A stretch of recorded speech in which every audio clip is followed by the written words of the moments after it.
Olá, esta é a terceira e a última conversa a respeito do romance Orlando, uma biografia de Virginia Woolf, né? E vou tentar fazer duas coisas nela. Abordar os dois últimos capítulos dentro da divisão que nós nos colocamos neste projeto e ao mesmo tempo alinhavar algumas ideias que retomem o romance como um todo para a gente tentar um encerramento que dê conta da totalidade da obra, né? De certa forma, talvez seja um esforço de análise e síntese simultaneamente. E eu acredito num meio de leitura das obras literárias, segundo a qual cada livro ele talvez requeira um método próprio que seja adaptável às peculiaridades da obra que você está lendo, né? Isso significa dizer que talvez esse método ele seja uma derivação da maneira como o nosso olhar vai se acostumando com a leitura. Não sei como é com vocês essa situação, mas eu, por exemplo, sempre que pego um novo livro, os momentos iniciais são mais difíceis, em função da novidade, em função daquele primeiro instante em que você precisa se adaptar à proposta do autor, ao tipo de escrita, ao estilo, à trama que está contida naquela obra, né? E à medida que o tempo passa, parece que a leitura fica um pouco mais fluida, na medida em que esse olhar já está mais ou menos adaptado àquela obra em particular, né? Talvez isso pareça um pouco avesso a um caráter mais científico, na medida em que ficaria muito preso às particularidades da obra em questão, né? Mas eu acho que é um método que primeiro ele serve para dar conta daquele elemento inusitado de toda a criação artística, de toda a criação literária em particular, né? Mas, ao mesmo tempo, à medida que nós vamos ampliando o nosso repertório de olhar com diversas obras e diversos autores, pouco a pouco nós temos condições também de fazer uma análise comparativa, situando obra e o autor na trajetória literária, seja de uma determinada nação, seja da literatura em termos mundiais, né? E, portanto, a gente vai refinando uma capacidade de interpretar e de explicar o fenômeno literário como um todo também, né? De tal forma que um método como esse, no fim das contas, ele acaba extrapolando também o livro para o qual ele foi construído, entre aspas, né? Acho que aconteceu isso em relação a Orlando, a essa obra da Virginia Woolf, né? Bom, quando termina o capítulo 4, que foi onde nós ficamos na nossa última conversa, o eu lírico do livro ele fala que é o encerramento do século XVIII e o início do século XIX. E ele usa uma referência muito interessante para se referir a essa transição. Ele diz que tudo é treva, dúvida e confusão. O elo entre esses três termos, de uma certa maneira, define uma perspectiva que é a perspectiva de toda a obra, né? Um ponto de vista que é decisivo para a gente entender toda a estrutura narrativa desse livro da Virginia Woolf e que tem muito a ver com a construção do personagem, Orlando, né?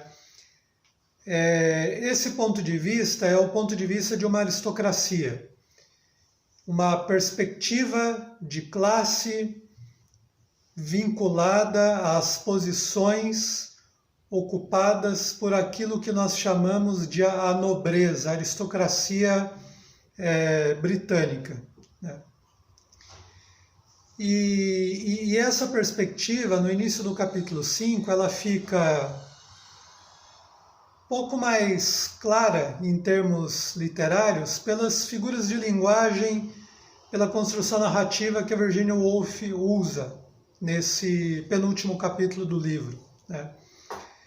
Ela diz que no século XIX, uma nuvem cinzenta e espessa vai tomando conta dos céus de Londres e de todas as ilhas britânicas, do Reino Unido como um todo. Essa nuvem, logo em seguida, no primeiro parágrafo deste capítulo, ela é figurada como um dossel magoado e melancólico. Eu acho que é muito importante a gente pensar que as metáforas como figuras de linguagem, em alguma medida, elas estão ancoradas na experiência social das pessoas que as criam e que se valem delas, ou na perspectiva de um eu lírico como desse livro da Virginia Woolf. O que eu quero dizer com isso? Dificilmente uma pessoa provinda das classes trabalhadoras da Inglaterra do século XIX usaria a palavra dossel para se referir aos céus de Londres, aos céus das Ilhas Britânicas, né? Se nós considerarmos que dossel é aquela estrutura que fica em cima das camas das famílias nobres, daquelas camas que muitas vezes nós vemos em filmes de épocas relacionados à realeza e à nobreza, né?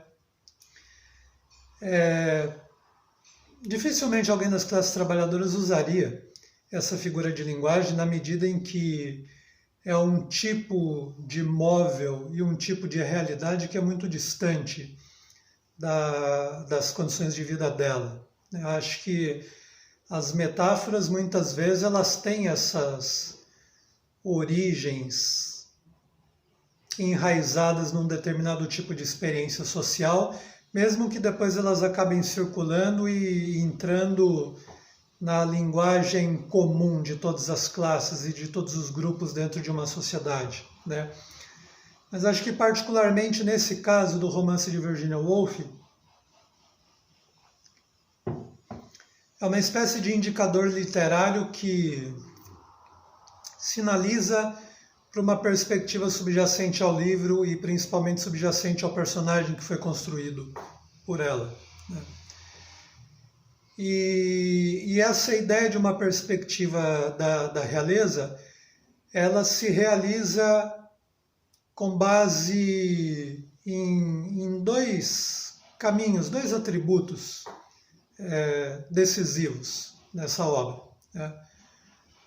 O primeiro deles nós precisamos considerar que tem a ver com uma certa noção de temporalidade e tempo que tem muito a ver com o pensamento conservador das nobrezas, da aristocracia, né? Um pensamento que sempre retorna ao passado e ao mesmo tempo tenta repor o passado no presente, na medida em que um elemento importante da definição de identidade das pessoas pertencentes a este grupo tem muito a ver com a posição dela numa linha de gerações que muitas vezes remonta a momentos muito distantes no tempo, né? Décadas e podemos dizer até séculos, né? E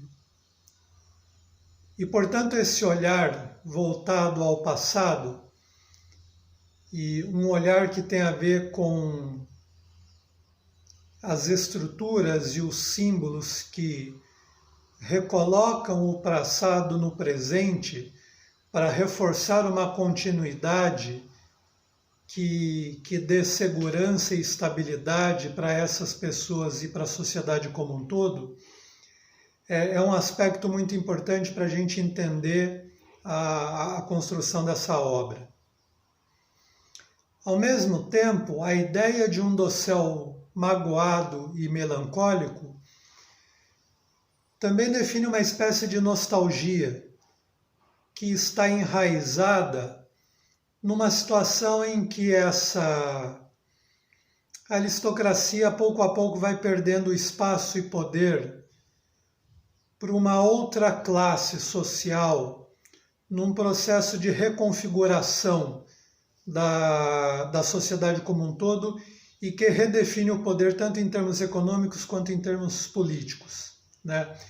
Então há um saudosismo também que está vinculado a uma experiência de decadência dessa aristocracia. Então, quando a Virginia Woolf fala que no final do século XVIII para o século XIX tudo é treva, dúvida e confusão, né?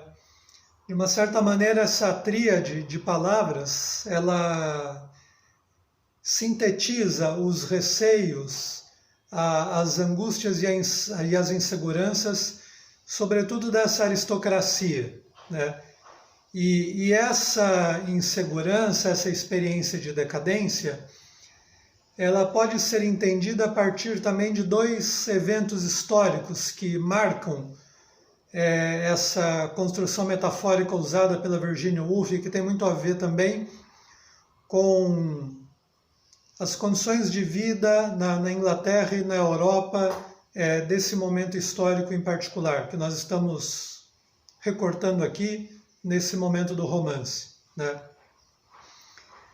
Essas nuvens negras que pairam sobre Londres, sobre todo o reino britânico, muito provavelmente são as nuvens da Revolução Francesa. É uma revolução que arrebata a França, a sociedade francesa, e cujos ecos talvez ressoem para muito além daquele momento e das fronteiras do país, lançando um clima de insegurança e em todas as casas monárquicas das mais variadas nações do território europeu, né? Ao mesmo tempo, no início desse mesmo capítulo de Orlando, Virginia Woolf ela se vale de uma outra metáfora para se referir à mesma insegurança também, né? Ela fala que não se trata apenas da questão dessa nuvem negra que paira sobre a civilização inglesa, mas trata-se também de prestar atenção numa umidade que vai se infiltrando por todos os desvãos, por todos os espaços da civilização inglesa, né? É uma umidade que se infiltra nas casas, nas paredes, nos objetos. Uma umidade que se infiltra no próprio corpo das pessoas, no espírito, redefinindo comportamentos, palavras, valores. É uma transformação sorrateira, porém constante, a tal ponto de que Virginia Woolf numa passagem da obra, escreve que nós apenas percebemos o mal que está acontecendo no momento em que nós pegamos, por exemplo, um vaso ou qualquer objeto e ele se desfaz nas nossas mãos em função dessa umidade, né? E talvez isso se refira a uma outra transformação que acontece na civilização inglesa e que vai se combinar com a Revolução Francesa para fechar esse clima de dúvida que paira sobre a nobreza, né? É a Revolução Industrial ao desenvolvimento do capitalismo. E com esse desenvolvimento, a ascensão de um outro tipo de classe social, a burguesia, que pouco a pouco galga posições de poder econômico cada vez mais decisivas para os rumos das pessoas, para os rumos da civilização inglesa, e ao mesmo tempo trata-se de um poder de caráter global que vai se espraiando por todos os territórios do planeta e define uma nova condição de vida a qual, pouco a pouco, todas as pessoas estariam submetidas, né? Então não há saída em relação a essa nova condição, né?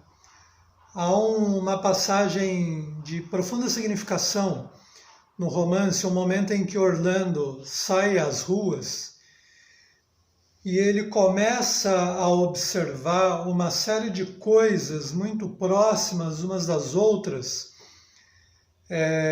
numa referência clara à exposição de mercadorias que começa a ser cada vez mais frequente nas vitrines e calçadas e lojas da cidade de Londres.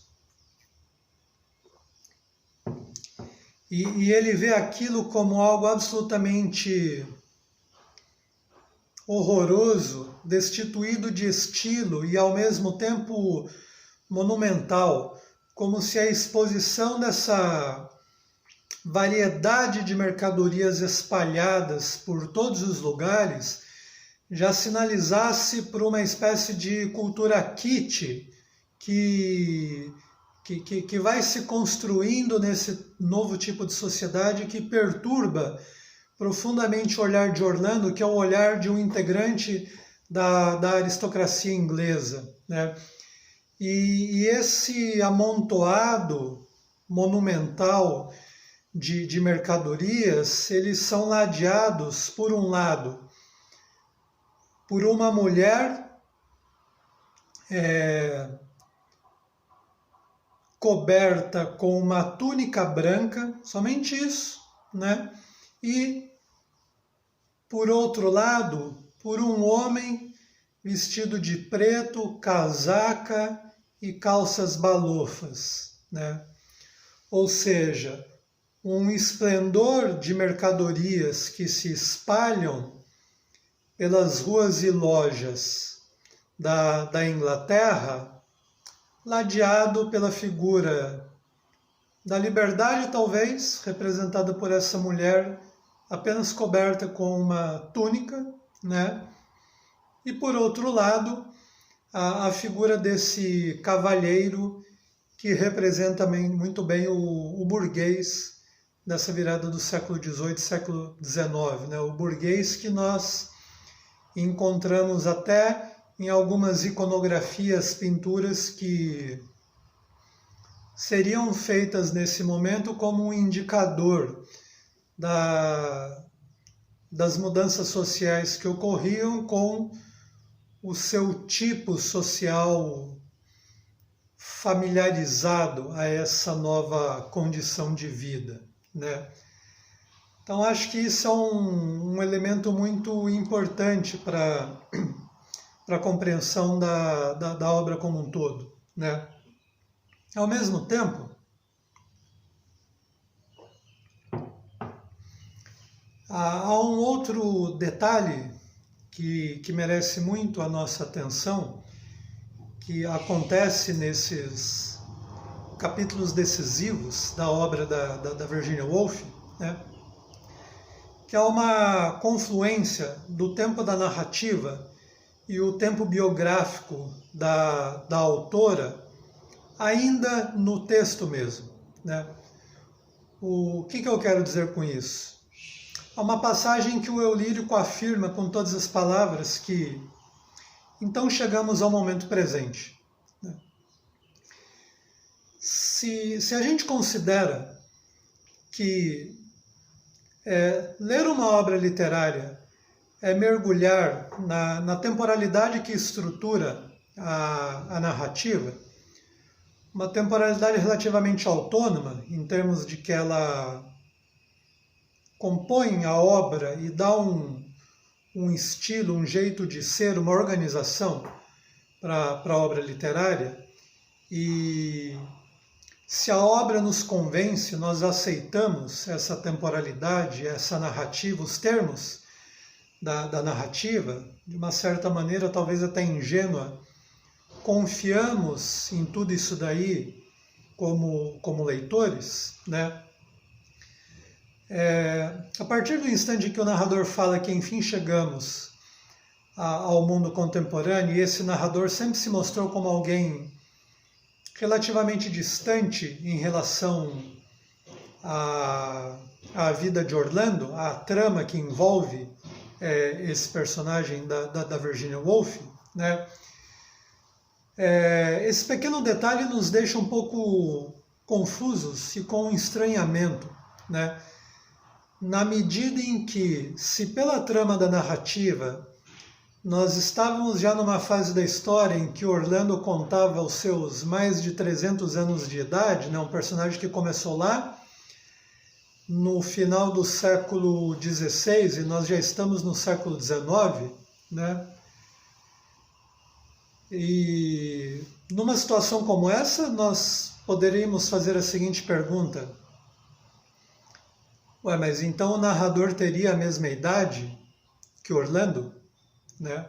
Ou talvez essa confluência da temporalidade da narrativa para a temporalidade da escritora Virginia Woolf seja um dado muito importante para tentar resgatar algumas coisas presentes como pequenos sinais espalhados na obra como um todo, e, portanto, um sinal para se fazer uma revisão de toda a leitura, prestando atenção em algumas pistas que a escritora vai deixando aqui e ali ao longo da obra. E talvez essas pistas sejam muito importantes. Talvez a mais importante dessas pistas seja o fato de que, numas 3 ou 4 passagens quase despretensiosas da obra, o narrador nos fala, o narrador faz com que nós nos lembremos do seguinte aspecto: não nos esqueçamos que esta é uma obra a respeito das regiões mais sombrias da alma humana, né? Há umas 3 passagens, mais ou menos, de todo o romance em que isso é recolocado para o leitor, né? Bom, na última fala nossa, na segunda parte em relação a Orlando, eu havia destacado para vocês algumas informações sobre o pensamento de Freud como parte crucial da contextualização da época e da construção da narrativa de Virginia Woolf também, né?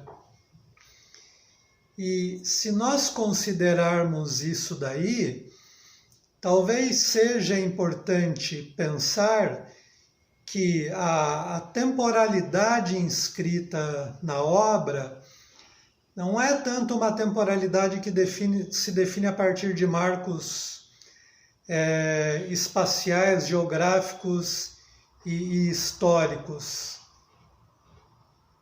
permitindo a construção de uma linha de sucessão do tempo, de uma linha histórica do século XVI até 1928, que é o ano em que o romance acaba, né? Talvez essa temporalidade ela seja organizada do ponto de vista de como o tempo é vivenciado e experimentado pelo espírito, por cada um de nós, né? E nesse sentido, é uma obra literária fundamentada e que ao mesmo tempo dá expressão por um tipo de experiência temporal muito mais complexa do que apenas a sucessão e os marcos lineares com os quais nós estamos acostumados, né?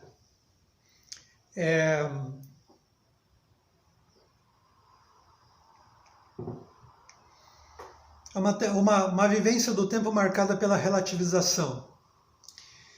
E uma vivência do tempo em que uma pessoa com 36 anos de idade, e isso é dito com todas as letras no final do livro, ao se referir a Orlando, né? É uma pessoa com 36 anos de idade, mas que aparenta ter mais de 3 séculos de existência, né? É claro que isso daí, em parte, tem muito a ver com esse elemento da nobreza que eu mencionei para vocês há pouco, né? Alguém da nobreza se define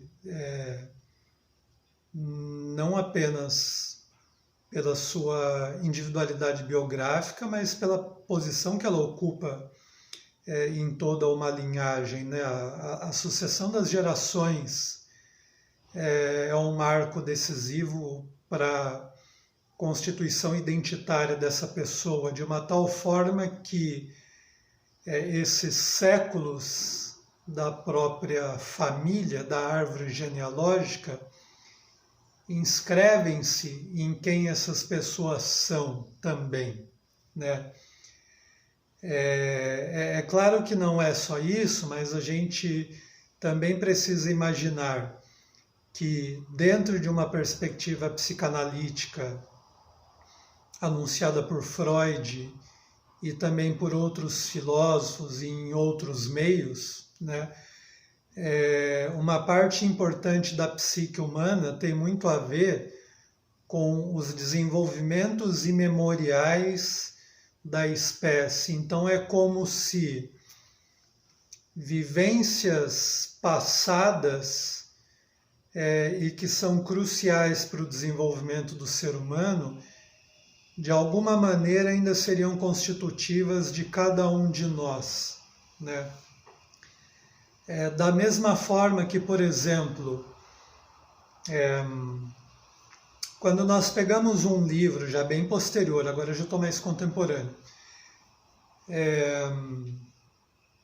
quando nós pegamos um livro intitulado E o Cérebro Criou o Homem, do neurocientista português Antônio Damasio, e numa parte do livro ele começa a dissecar a estrutura cerebral desde as partes mais primitivas até o córtex, que seria evolucionariamente aquela estrutura mais próxima daquilo que é o ser humano contemporâneo, né? Então isso significa dizer que esse órgão, cérebro, ele é composto por partes muito mais antigas na história natural evolutiva e, ao mesmo tempo, partes mais contemporâneas que talvez sejam decisivas do ponto de vista da configuração do humano como ele é nos dias de hoje, né? Então, nessa perspectiva evolucionista, nós podemos imaginar que uma parte muito importante de quem nós somos lança suas raízes em milhares e milhões de anos de evolução de vida, né? Numa árvore da vida em que nós somos uma espécie peculiar em suas características, mas mesmo assim fazemos parte da mesma árvore como um todo, e portanto existe algo que nos torna comuns a todas as outras formas de vida, que são contemporâneas às nossas e ao mesmo tempo aquelas que já se extinguiram, né, na trama da seleção natural, para a gente evocar Darwin, né? Que acho que é uma outra referência importante para entender essa situação da virada do século XVIII para o século XIX, principalmente durante o século XIX, obviamente, né? Que é a época em que Darwin viveu, para ajudar a compor esse momento de treva, confusão e dúvida, né? Porque se a gente lê a origem das espécies, você fica com uma série de dúvidas, por exemplo, comparado com o pensamento religioso que é comum nessa aristocracia, nessa nobreza, por exemplo, né? E uma parte importante da sociedade inglesa, né? Aí extrapola a questão da aristocracia, né?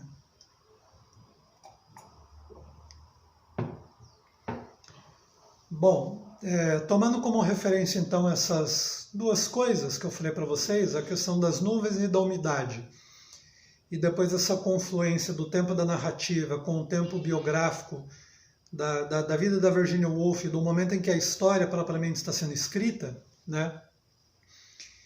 E que faz com que a gente reveja o personagem Orlando a partir de um realismo que repõe a vida no momento em que ela está sendo vivida por Virginia Woolf, né? E portanto, um realismo que pode ser nomeado assim, mas que é um realismo construído, como eu disse para vocês, a partir de algumas sugestões intelectuais novas que estão no panorama cultural histórico do momento, e uma parte significativa desse panorama tem muito a ver com as ideias psicanalíticas de Freud e também de outros filósofos e outros pensadores que são contemporâneos ou muito próximos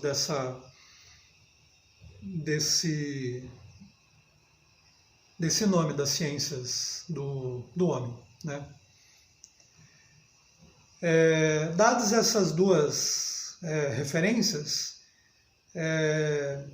me parece que há três coisas que definem esses dois capítulos decisivos do romance da Virginia Woolf, né? O primeiro é que, por vias literárias, ela parece tentar o desafio de encontrar uma forma literária para uma espécie de teoria a respeito do ser humano, em termos da articulação sem divisão entre corpo e espírito, né? Corpo e espírito não é uma dualidade da maneira como aparece no cristianismo, e que de uma certa maneira, ainda que valorize o corpo, o rebaixa em relação a uma realidade maior, posto que eterna, que é a realidade da alma, né? A finitude desta vida em contraponto à eternidade da alma das pessoas. Não há essa dualidade no romance da Virginia Woolf, né? Corpo e espírito são uma totalidade só, formam uma trama absolutamente complexa, de tal maneira que é até difícil e talvez impossível estabelecer uma separação entre aquilo que seria o corpo e aquilo que seria o espírito, né? E nesse sentido, nós podemos até desdobrar uma espécie de teoria a respeito da liberdade humana, né? Por que eu falo isso? No quinto capítulo do romance, Orlando está na casa dela, sentado à janela, e começa a sentir uma vibração em todo o corpo. Virginia Woolf se vale de uma construção estética muito bonita, dizendo que é como se o corpo de Orlando fosse um emaranhado de arames que estão sendo tocados pela brisa ou por dedos que tentam compor uma harmonia, né? É muito bonito isso daí, né? É uma referência que nos devolve o corpo e o mecanismo emocional que faz parte dele, o mecanismo emocional que foi abordado por Darwin, por exemplo. Ele tem um livro a respeito das emoções nos homens e nos animais, e emoções que são muito importantes também no pensamento de Nietzsche, no pensamento de Freud e de outros filósofos, né? O corpo como um mecanismo emocional, né? E essas vibrações que num primeiro momento estariam distribuídas por todo o corpo de Orlando, pouco a pouco vão se concentrando no braço esquerdo e vão indo para a mão e vibram de uma maneira muito leve na região do terceiro dedo aqui da mão, quando ele vê um anel, ela vê, né, Orlando, ela vê o anel com uma esmeralda, né? Mas logo depois disso, ela também observa no mesmo dedo da governanta da casa, chamada Bartolomeu, né, uma aliança, e pede para que ela mostre a aliança a Orlando, né? Ela mostra, mas ela se recusa a tirar essa aliança, né, como uma representação da indissolubilidade desse casamento na experiência dela. Depois disso, Orlando começa a prestar atenção em pessoas nas ruas, nas suas alianças, em pessoas que andam de mãos dadas. E ela começa a divagar, imaginando que é como se essas pessoas houvessem nascido umas conectadas às outras, sem que elas tivessem tido uma autonomia própria em outro momento, né? E é algo que absolutamente a perturba. E para si mesma, ela retoma sua condição de uma mulher sozinha, ímpar e solteira, né? Até que chega um momento em que essa vibração a instiga de uma tal forma que o narrador do livro fala que ela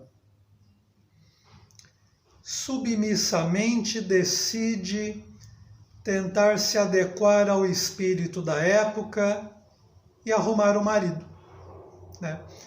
É curioso que a Virginia Woolf fala que no século XIX talvez seja um sexo que mais bem separou aquilo que é o masculino do feminino, o homem da mulher, redefinindo também de uma maneira mais ou menos nítida papéis designados aos homens e papéis designados à mulher, né? de uma tal maneira que ela não vê uma outra solução a não ser se casar, né? Como uma tentativa de se adaptar, como eu disse para vocês, a esse espírito do tempo, né? Uma expressão muito comum na filosofia da época. Encontramos nos livros de Hegel, por exemplo, né? E ainda que seja uma expressão que soe de uma maneira muito metafísica, eu acho que valeria a pena aqui percebê-la a partir de uma sugestão feita por um crítico literário italiano chamado Franco Moretti, que num livro a respeito do romance de formação, ele se refere ao espírito do tempo como um sistema de estímulos e contraestímulos, no meio do qual as pessoas estariam imersas, mergulhadas, né? Eu estou falando tudo isso daí para vocês porque se a gente considera que essa resignação e ao mesmo tempo essa decisão de se casar como uma escolha, uma atitude que são importantes para manter a sintonia com o espírito do tempo, né? Até que ponto isso é efetivamente uma atitude deliberada, uma escolha definida por uma vontade livre, ou é algo que é definido pelo meio social exterior, mas pouco a pouco se insinua na formação das pessoas, a tal ponto que se internaliza e se expressaria como uma vontade deliberada do indivíduo, né? É interessante que a referência ao sistema de arames e a essa vibração, que tem muito a ver com a emoção de se assumir um determinado papel, estabelece uma perspectiva a respeito do ser humano de homens e mulheres, né? Tão complexa quanto tudo aquilo que ela vem construindo a respeito do romance como um todo.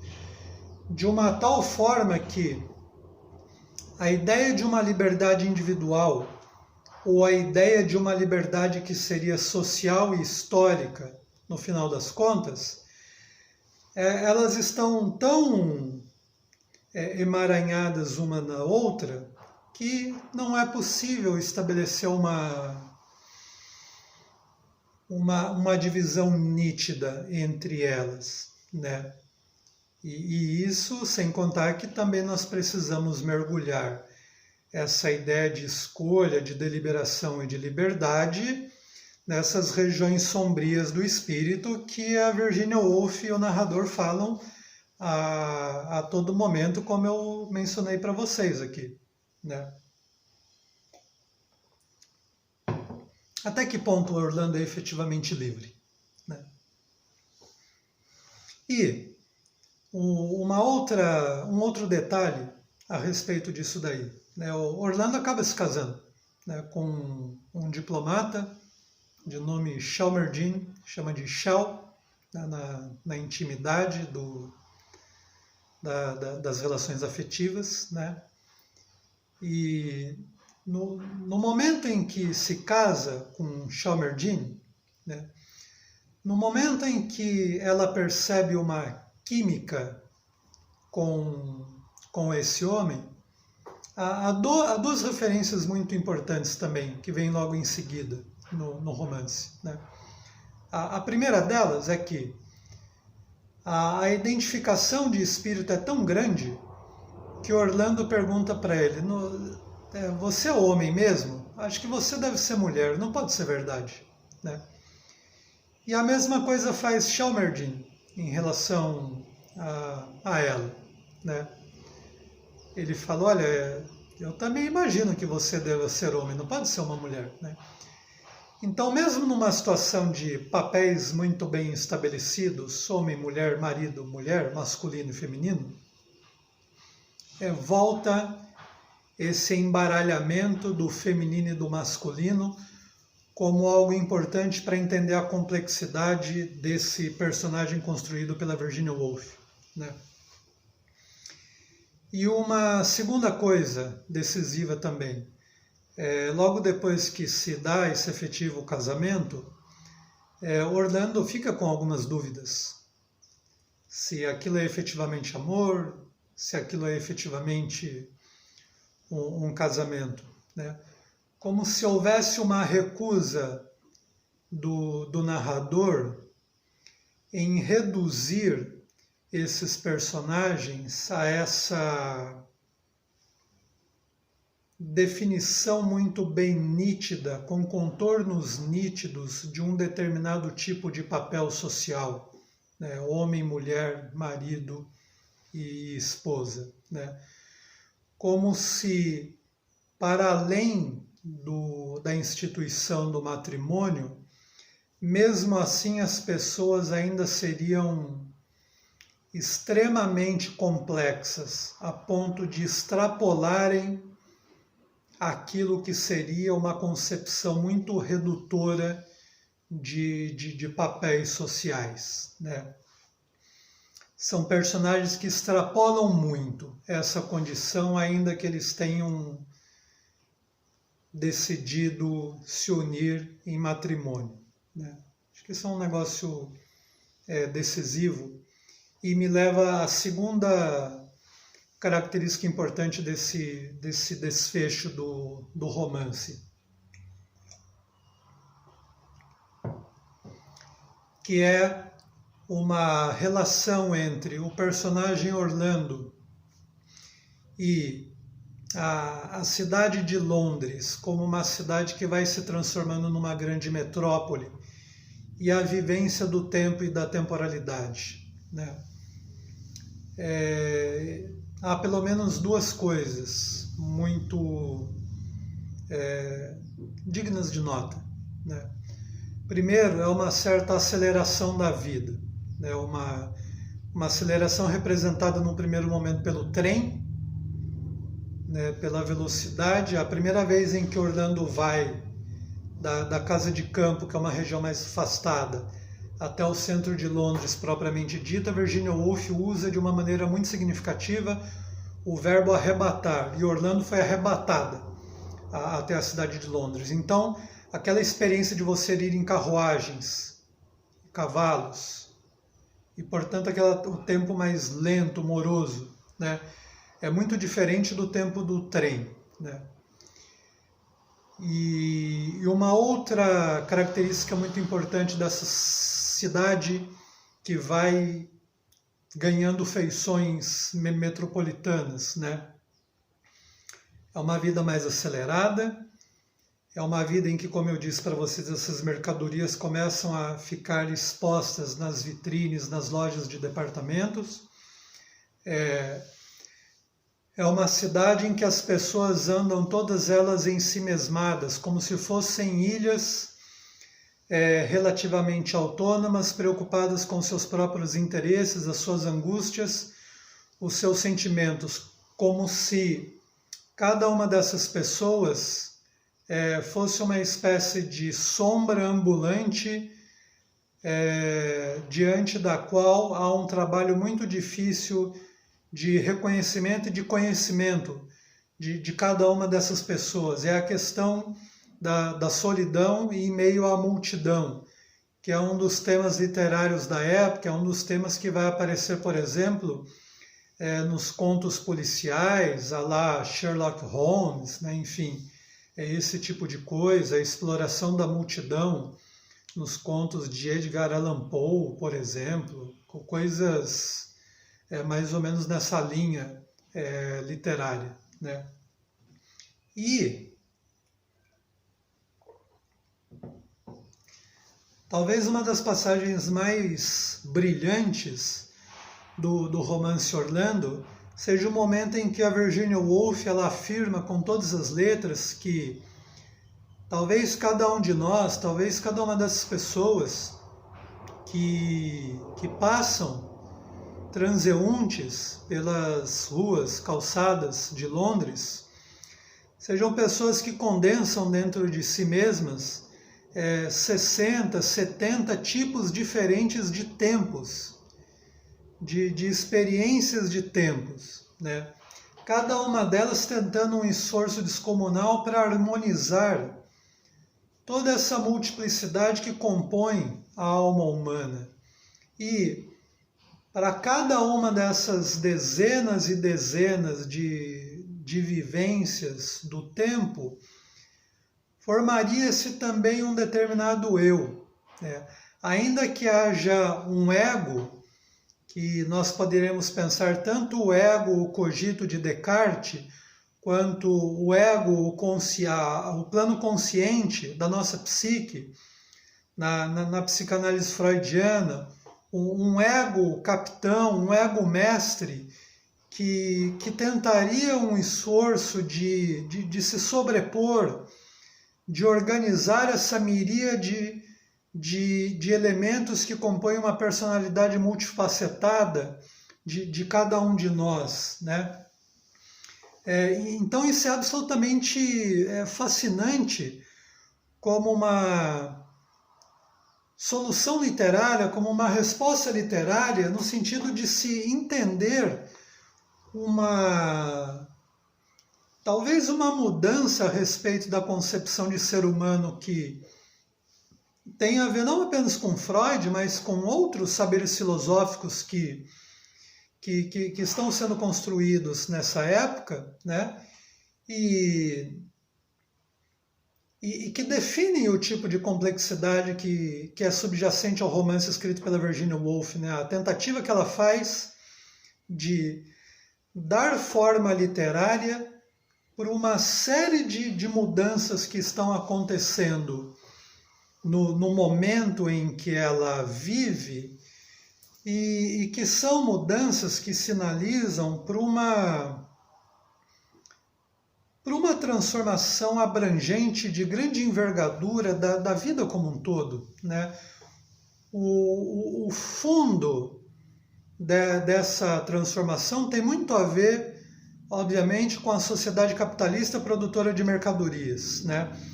É uma sociedade que vai redefinir a temporalidade, vai redefinir a temporalidade em função do ritmo e do processo de trabalho, de produção de mercadorias, né?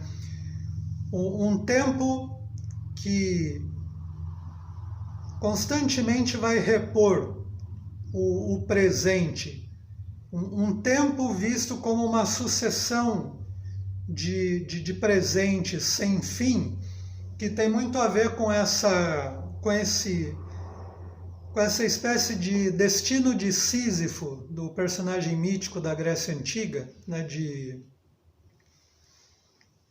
produzir e crescer sem que haja um fim no horizonte para tudo isso daí. Como Sísifo que empurrava uma pedra até o cume de uma montanha e lá em cima essa pedra rolasse e ele tivesse que descer e levar mais uma vez lá para cima eternamente. Isso daí é a condenação dele, né? É a condenação de cada um de nós dentro desse sistema que não tem fim, né? E que, portanto, faz com que a gente pense que o capitalismo não é apenas um sistema econômico, mas ele também define a sociedade em termos dos arranjos políticos de disputas pelo poder e, ao mesmo tempo, ele forja uma espécie de cultura afinada às suas próprias condições. Os valores, a arte de um modo em geral, né, toda essa vida simbólica do ser humano teria uma relação de afinidade com esse novo sistema econômico, né? Sem que um se reduza ao outro, não uma mera questão de determinação de uma maneira grosseira, a gente poderia colocar nesses termos, né?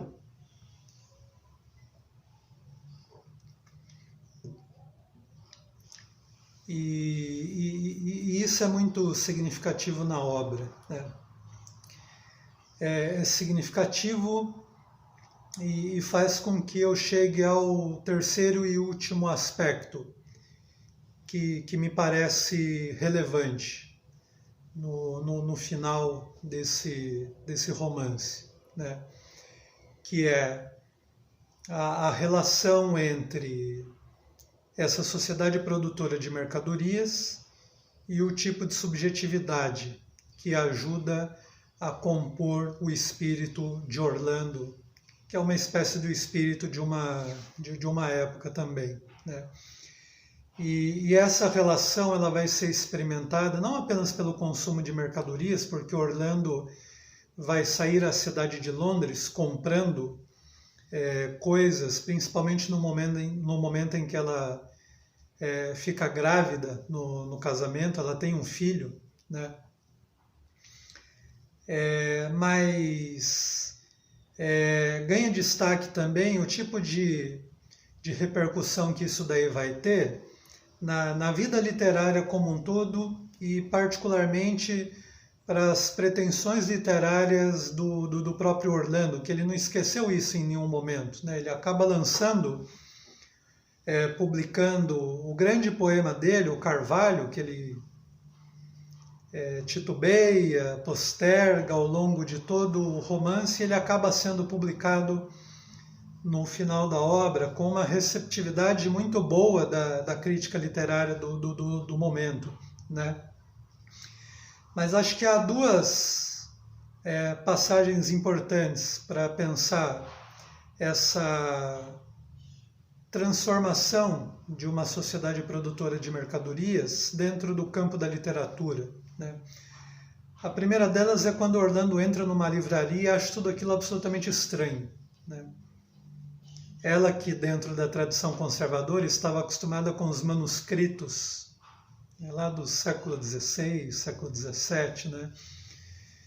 E no momento em que ela vê a livraria com uma imensa quantidade de livros, de diversos tamanhos, capas e cores, ela se perturba um pouco e vira para o livreiro e pede para embalar tudo aquilo que ele considera relevante para a compreensão da literatura inglesa do momento dela.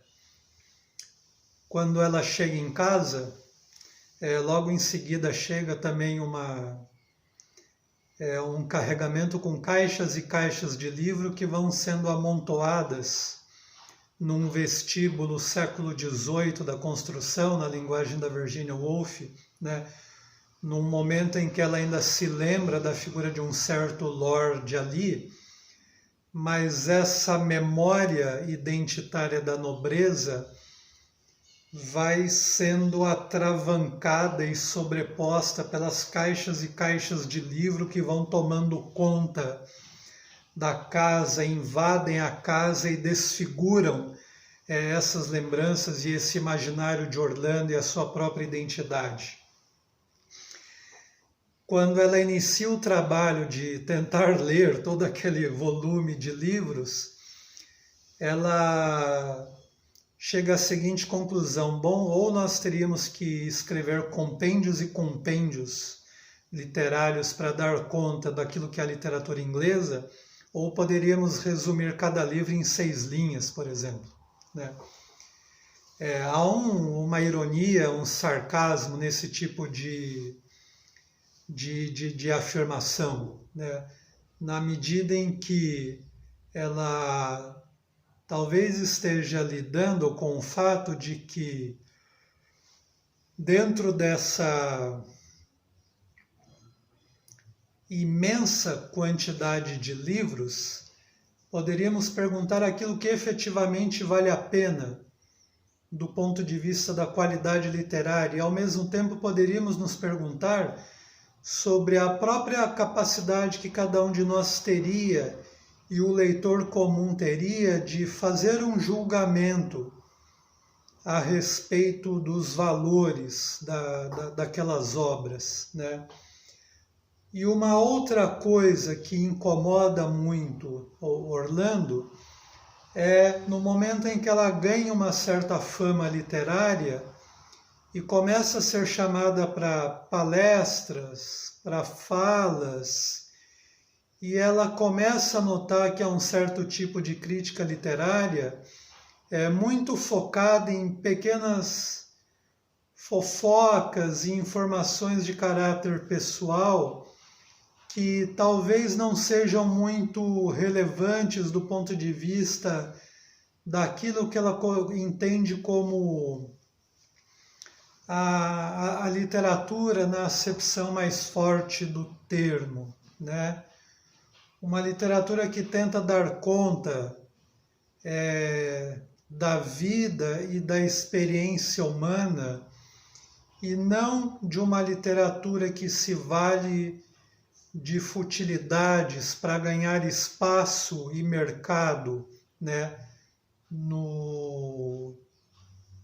nesse novo momento em que as condições de produção literária se transformam em sintonia com as novas condições de produção de mercadorias determinadas pelo capital, né? E aí Orlando tem uma espécie de momento de melancolia em que ela se entra numa reclusão do lar também, se perguntando o que é a vida no final das contas, e ao mesmo tempo levemente decepcionada com os rumos literários da época dela, né? E nessa reclusão do lar, e que já é um lar pensado numa perspectiva mais burguesa, de conforto e de proteção e de segurança, né? É um lar em que um nobre não ficaria exatamente bem e à vontade, na medida em que o lar da nobreza ele teria muito mais a função política que nós vemos, por exemplo, num filme como Vestígios do Dia, baseado num livro do mesmo nome, né?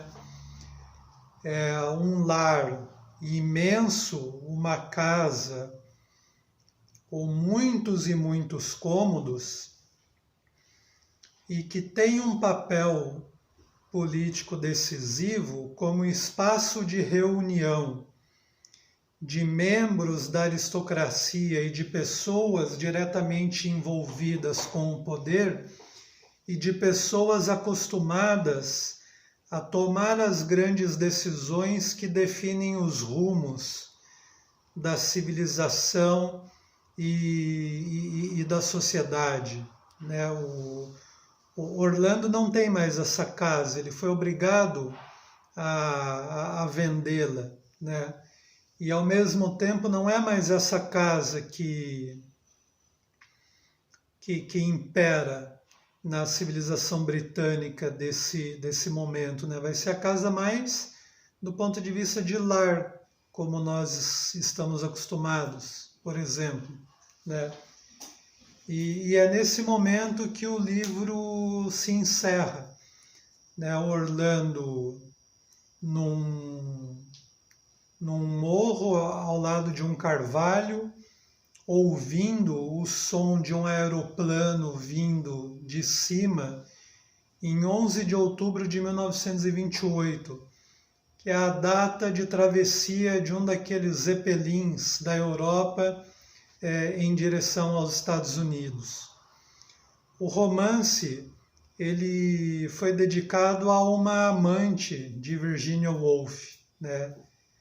Vita Sackville West, o nome dela, né?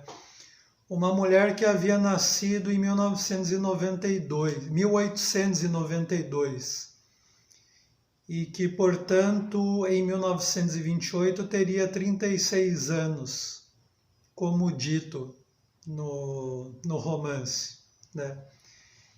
Em alguma medida, Orlando é Vita, é a amante da Virginia Woolf.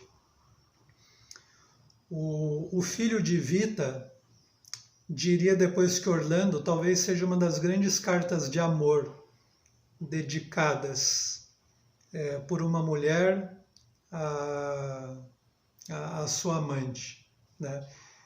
Vita foi casada com um diplomata, né?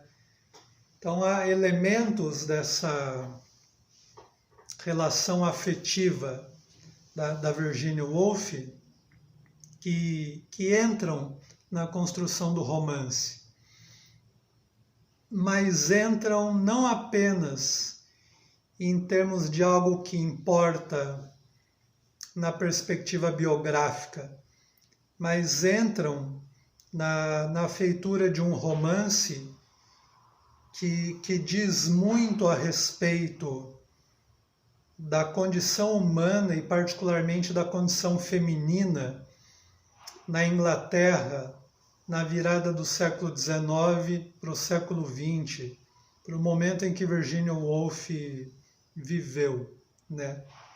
E no momento em que ela consegue dar essa ressonância muito maior, que extrapola sua própria vida e algumas angústias, alegrias, tristezas pessoais, né?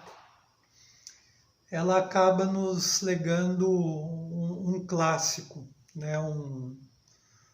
Um livro imenso do ponto de vista do valor literário dele, né? E aqui eu encerro essa convivência. Foram 3 semanas, né? 3 conversas com vocês a respeito deste livro, né? Com toda certeza, essa é uma interpretação que ela não esgota a obra da Virginia Woolf, né? Primeiro pela grandeza do livro, combinada com uma capacidade relativamente limitada de interpretação e explicação que eu tenho, né?